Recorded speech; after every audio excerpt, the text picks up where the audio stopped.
네, 반갑습니다. 우리 이 시간, 우리 6월 5주, 우리 소그룹 모임 내용들 함께 나눠보도록 하겠습니다. 기도하고 시작하겠습니다. 하나님 아버지 은혜와 사랑을 감사합니다. 오늘도 저희들 말씀을 나누며 또 말씀을 붙잡고 하나님을 바라보기를 원합니다.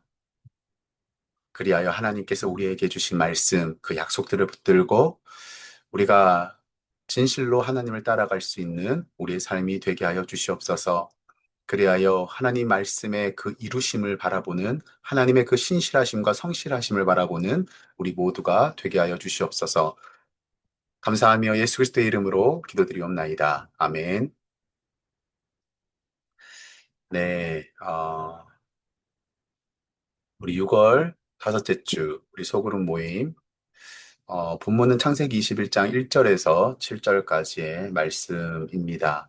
그래서 성실하신 하나님을 신뢰하라라는 제목으로 나누게 되고요.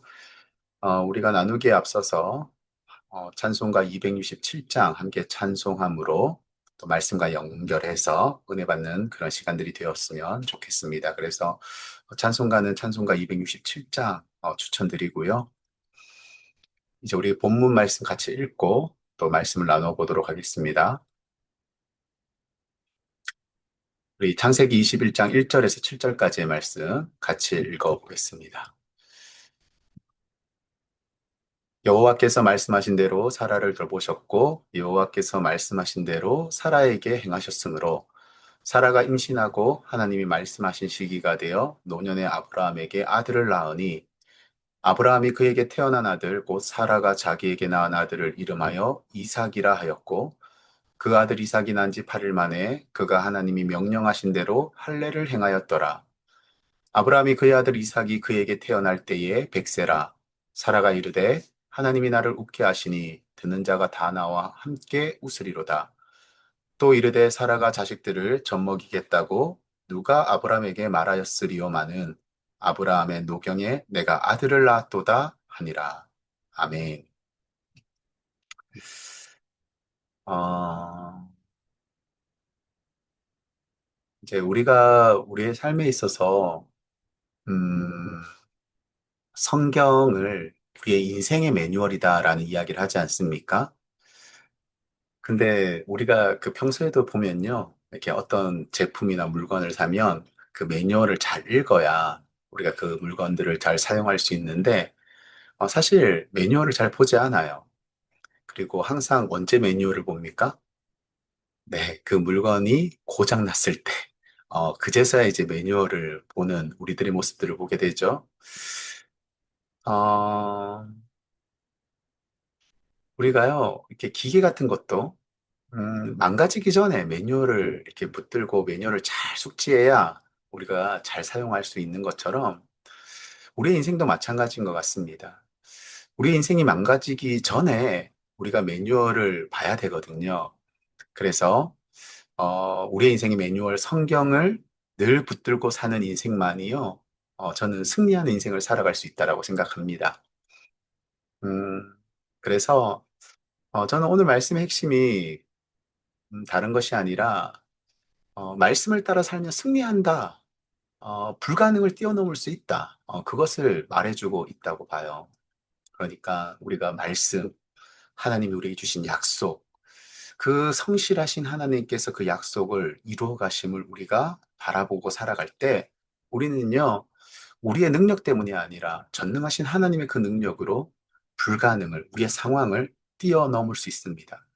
그리고 그 성실하게 그 약속을 이루신 하나님을 바라보면서 오늘 말씀의 사라처럼 진실로 기뻐하고 웃음 짓고 이렇게 승리하는 삶을 살아갈 수 있다라고 하는 것. 그게 오늘 본문 말씀의 핵심이겠죠. 그래서 오늘 말씀해 보니까요. 우리가 읽었지만 1절에도 여호와께서 말씀하신 대로 그게 반복해서 나오죠. 하나님이 말씀하신 대로 이루어졌다는 거예요. 또 4절에서도 하나님이 명령하신 대로. 우리의 삶은 이처럼 우리의 인생의 매뉴얼, 하나님의 말씀대로 이루어져 감을 믿습니다. 우리가 그런 하나님의 말씀을 붙잡고 살아간다면 우리가 승리할 수 있겠죠. 그래서 그런 말씀의 핵심을 가지고요. 우리 마음의 열매 잠시 읽어보겠습니다. 같이 읽어볼까요? 성경의 여러 장면에서 반복적으로 나타나는 하나님의 성품은 바로 성실하심입니다. 성실이란 단어는 진실하고 충실한 마음을 뜻하며 이는 약속을 이루시는 하나님의 성품을 반영합니다. 하나님의 성실하심은 그분의 말씀과 행동 사이의 완전한 일치를 보여주며 약속하신 후에는 반드시 그 말씀을 성취하시는 분임을 나타냅니다. 오늘 본문에는 사라와 아브라함이 하나님의 약속대로 아들 이삭을 낳는 장면이 등장합니다. 본문을 통해 하나님께서 약속하신 바를 어떻게 이루시는지, 그리고 그분의 성실하신 성품이 백성에게 어떤 교훈을 주는지 함께 살펴보도록 하겠습니다. 네, 그래서 도입 질문으로 이렇게 시작하면 좋을 것 같습니다. 여러분은 하나님께서 성경에 하신 약속들을 성실하게 이루실 것을 기대하며 살아가고 있습니까? 한번 질문해 보시고 좀 그 부분을 한번 나눠보시면 좋을 것 같아요. 참 성경 속에는 하나님 우리에게 주신 약속들로 가득 차 있지 않습니까? 근데 우리에게 그 약속이 이루어진다. 하나님이 반드시 성실하게 그 일을 이루신다라고 하는 그 믿음, 그 기대감이 있고 그것이 우리의 삶에 투영되고 있는지. 안타깝게도 많은 분들이 하나님의 약속이 무엇인지도 모르고요. 안다 할지라도 그 약속이 지금 나의 삶 속에 이루어진다는 그런 확신과 믿음이 없는 것 같아요. 우리가 그런 우리의 상태를 한번 돌아보면서 정말 우리가 오늘 말씀을 통해서 하나님의 성실하신 성품이 어떻게 나타나고 있는지를 말씀을 통해서 함께 바라보는 그런 시간들이 되었으면 좋겠습니다. 네, 그래서 1번으로 들어가서 1번, 사라에게 무슨 일이 벌어지며 그 일이 벌어진 이유는 무엇입니까? 네, 오늘 1절, 2절 말씀에 나와 있는 것처럼 그녀가 하나님께서 그녀가 임신하게 하시고 아들을 낳게 하시죠. 그리고 그 일이 벌어진 이유는 무엇입니까? 뭐, 하나님이 바로 약속하셨기 때문에, 하나님이 은혜를 베풀어 주셨기 때문에, 바로, 임신할 수 없는 그 상황 속에서도 사라가 임신을 하고 아들을 낳는 그런 모습을 우리가 보게 되는 것이죠. 그래서 좀 추가적으로, 한번 여기 말씀해 보니까요, 1절에 여호와께서 말씀하신 대로, 하나님이 말씀하신 이 시기는 어떤 때를 가리키며 이 사실이 주는 교훈이 무엇인지를 또 한번 생각해 보면 좋을 것 같아요. 여기 하나님이 말씀하신 때, 말씀하신 시기는 바로 하나님이 정하신 그 약속의 성취 시점을 의미하는 것이고요.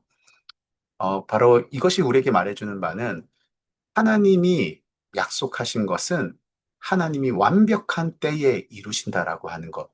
이 사실을 오늘 말씀이 우리에게 보여주고 있다라는 것입니다. 그러면 그 아들의 이름은 무엇이며 그 아들에게 어떤 일을 행하고 있는지 우리가 2번을 통해서 한번 보겠습니다. 아브라함은 사라를 통해 낳은 아들의 이름을 무엇으로 짓고 그 아들에게 어떤 일을 행합니까? 네, 그 아들의 이름을 이삭이라고 짓고요. 이삭은 웃음이라는 뜻이죠.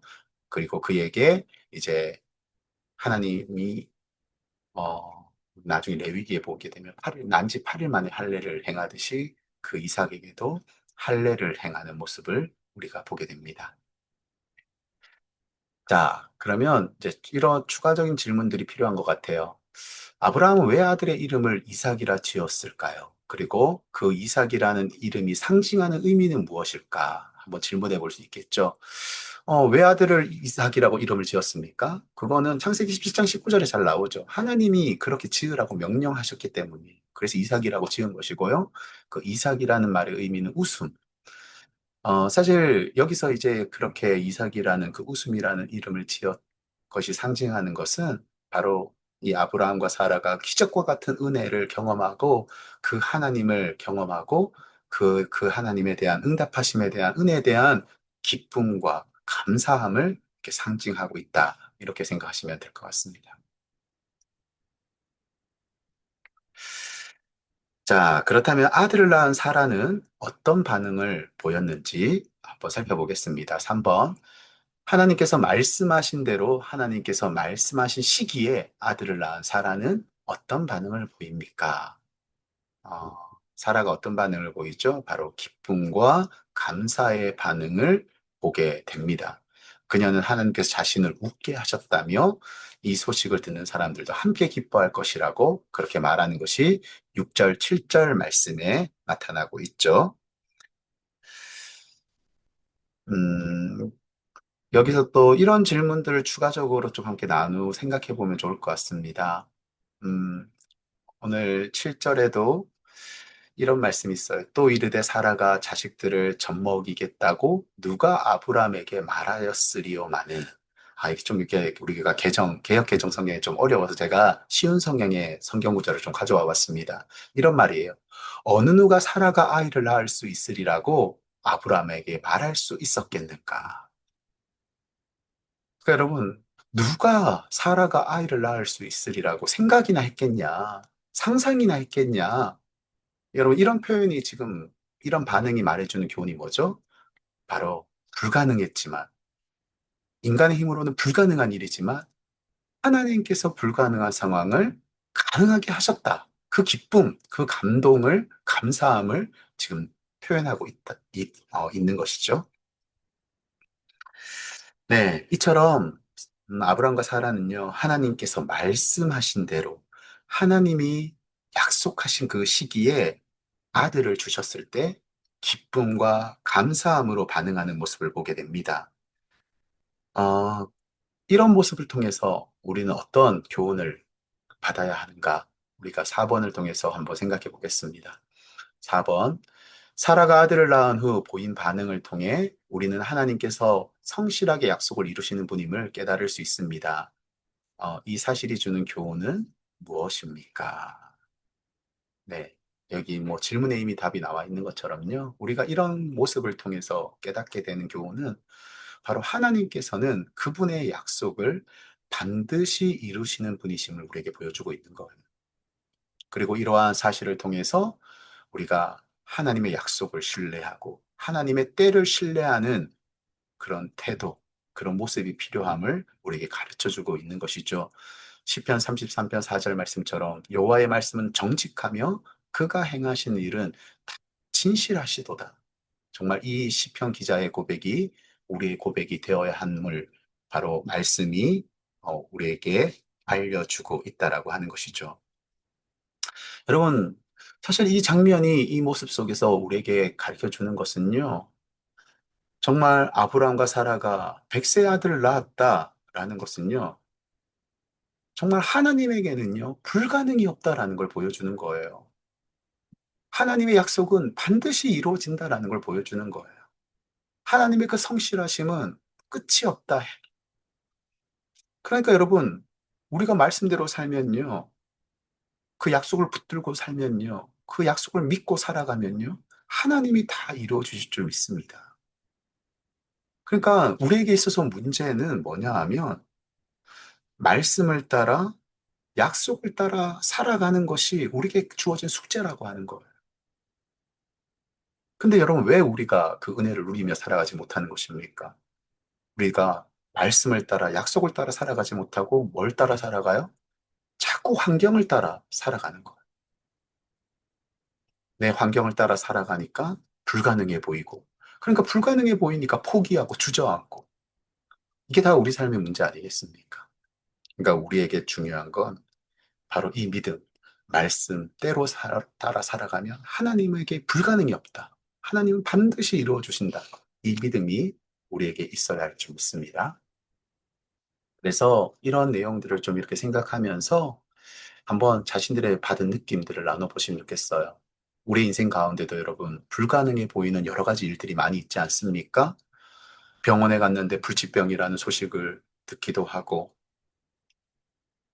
또 경제적으로 모든 것이 끝이 났다, 파산했다, 이런 상황에 처하기도 하고, 모든 관계가 끊어지는 그런 일들을 경험하기도 하고, 그래서 다시 그 상황에서, 그 환경 속에서 일어난다는 거는 불가능해 보이는 것처럼 그렇게 우리가 그런 일들을, 그런 상황에 처하게 될 때가 있잖아요. 근데 여러분, 오늘 성경은 말씀해 주는 거예요. 하나님의 말씀을 따라 살면 다시 일어설 수 있다라는 거예요. 하나님에게는 불가능이 없다라는 거예요. 하나님의 약속은 반드시 이루어진다라는 거예요. 오늘 그 말씀을 통해서 깨달은 바, 느낀 바가 있다면 그런 부분들을 함께 나누어 주시면 좋을 것 같습니다. 자, 그래서 5번, 6번으로 우리 함께 그런 깨달은 바들을 좀 결단하고 적용하는 시간 가졌으면 좋겠는데요. 하나님의 백성은 하나님께서 인간의 시간과 이해를 초월해 계획을 이루시는 성실하신 분임을 믿어야 합니다. 나는 하나님의 성실하심을 의심 없이 믿고 그분이 허락하시는 약속의 성취를 충만히 누리며 살고 있습니까? 그런 분들, 그렇지 못한 분들을 좀 함께 나누는 시간들을 가지시면 좋겠고요. 그럼 이제 우리에게 어떤 결단이 있어야 되는가? 내가 하나님께서 성실하심을 믿고 그분이 허락하시는 약속의 성취의 기쁨을 누리며 살기 위해 결단해야 할 모습, 무엇인지를 좀 함께 나눠보시면 좋겠습니다. 구체적으로 우리가 하나님의 그 성실하심을 믿고 하나님의 약속을 믿고 살아가기 위해 우리에게 필요한 모습들이 무엇인지, 뭐 구체적으로 그런 부분들을 실제적인 부분들을 좀 나누시면 좋을 것 같아요. 예를 들면 뭐 우리가 매일 아침 저녁에 하나님의 그 성실하심을 한번 되새겨보고 감사의 기도를 드린다라던가, 또 그날 경험한 것들을 노트에다가 일기를 쓰고 그렇게 하나님이 내 삶의 부분 부분 속에 어떻게 역사하셨는지를 또 돌아본다고 하는 것. 어, 또 가족들과 함께 가정 예배를 드리면서 그 살아계신 하나님을 나누는 그런 시간들을 가져본다라던가, 이렇게 우리가 실제적으로 그런 하나님의 함께 하심 성실하심을 바라볼 수 있는 그런 시간들을 위해서 우리가 해야 될 일들을 그렇게 나눠보시면 좋을 것 같습니다. 네, 이제 우리 삶의 열매를 거두며 함께 읽고 마무리하겠습니다. 역사의 흐름 속에서 수없이 입증된 것은 바로 하나님의 변치 않는 성실하심입니다. 우리는 하나님께서 얼마나 성실하게 그분의 약속을 이루시는지를 봤습니다. 사라와 아브라함이 노년에 아들 이삭을 낳은 사건은 하나님의 성실하심을 증거하는 중요한 기념비입니다. 하나님의 성실하심은 때때로 우리가 이해할 수 없는 시기와 방식으로 우리의 삶에 나타나기도 합니다. 그러나 그분의 성실하심은 언제나 신뢰할 수 있습니다. 하나님의 백성으로서 우리는 하나님의 약속을 기다리는 과정에서 인내와 소망을 품고 그분의 말씀을 붙들며 나아가야 합니다. 하나님의 성실하심을 신뢰하며 때마다 그분의 은혜를 맛보며 살아가는 하나님의 백성이 되기를 바랍니다. 네, 여러분, 우리의 삶에 불가능해 보이는 상황이 닥쳐온다 할지라도 하나님은 약속하십니다. 그 하나님의 그 약속과 그 하나님의 신실하심과 성실하심, 그분의 사랑을 우리가 바라보면서 여러분, 일어설 수 있기를, 승리할 수 있기를, 그래서 우리가 아브라함과 사라처럼 그 하나님으로 기뻐하고 웃을 수 있는 행복한 우리의 삶이 되기를 주님의 이름으로 축복합니다. 네, 기도하고 마무리하겠습니다. 하나님 감사합니다. 오늘도 이렇게 저희들 말씀을 통하여 하나님께서 약속하신 대로 하나님이 말씀하신 때에 아브라함과 사라에게 이삭을 주시고 그들에게 웃게 하시고 기뻐하게 하시고 감사하게 하심을 찬양합니다. 하나님, 우리의 삶에도 불가능해 보이는 일들 속에 하나님의 약속을 붙들고 살아갈 때 하나님, 우리도 반드시 일어서게 될 줄로 믿습니다. 기뻐하게 될 줄로 믿습니다. 승리하게 될 줄로 믿습니다. 우리가 그런 하나님을 바라보며 하나님의 그 사랑과 성실하심을 의지하여 승리하는 우리 인생 되게 하여 주시옵소서. 감사하며 이 모든 것 예수 그리스도의 이름으로 기도드리옵나이다. 아멘. 네, 감사합니다. 오늘도 수고하셨습니다.